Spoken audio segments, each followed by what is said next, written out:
សមាគមសម្ព័ន្ធភាពអ្នកសារព័ត៌មានក្នុងសន្តិភាពចេញសេចក្តីថ្លែងការណ៍គាំទ្រទាំងស្រុងនៅលទ្ធផលជោគជ័យដ៏ត្រចះត្រចង់នៃសមាជរដ្ឋសភានិងព្រឹទ្ធសភា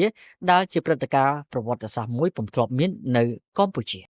បណ្ឌិតហែមប្រសើរប្រធានសមាគមសម្ព័ន្ធភាពអ្នកសារព័ត៌មានក្នុងសន្តិភាពព្រមទាំងថ្នាក់ដឹកនាំសមាជិកសមាជិកានិងតំណាងឲ្យចាំងវាងសារព័ត៌មានទាំង27អង្គភាព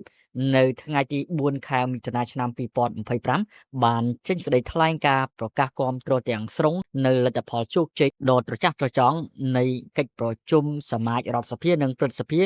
នៅវិមានរដ្ឋសភាកាលពីថ្ងៃទី2និងទី3ខែមិថុនាឆ្នាំ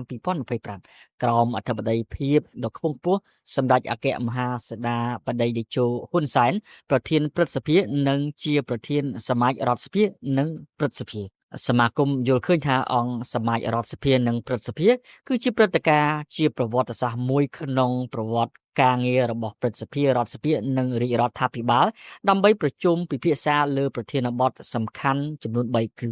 1ប្រធានបទអំពីប្រព័ន្ធគាំពារសង្គម2ប្រធានបទអំពីសេដ្ឋកិច្ចក្រៅប្រព័ន្ធនិងទី3ប្រធានបទអំពីវិស័យកសិកម្មសមាគមបានកត់សម្គាល់ឃើញសារៈសំខាន់មួយទៀតនៃអង្គសមាជគឺការសម្រេចចេញសេចក្តីថ្លែងការណ៍គាំទ្ររាជរដ្ឋាភិបាលក្នុងការលើកយកបញ្ហាព្រំដែនចំនួនរវាងកម្ពុជាថៃនៅតំបន់ប្រាសាទតាមាន់ធំប្រាសាទតាមាន់តូចប្រាសាទតាក្របីនិងតំបន់មុំបីទៅដោះស្រាយនៅតុលាការយុត្តិធម៌អន្តរជាតិដែលហៅកាត់ថា ICJ ដើម្បីពន្លត់និងបញ្ចប់បញ្ហាព្រំដែនជាមួយប្រទេសថៃ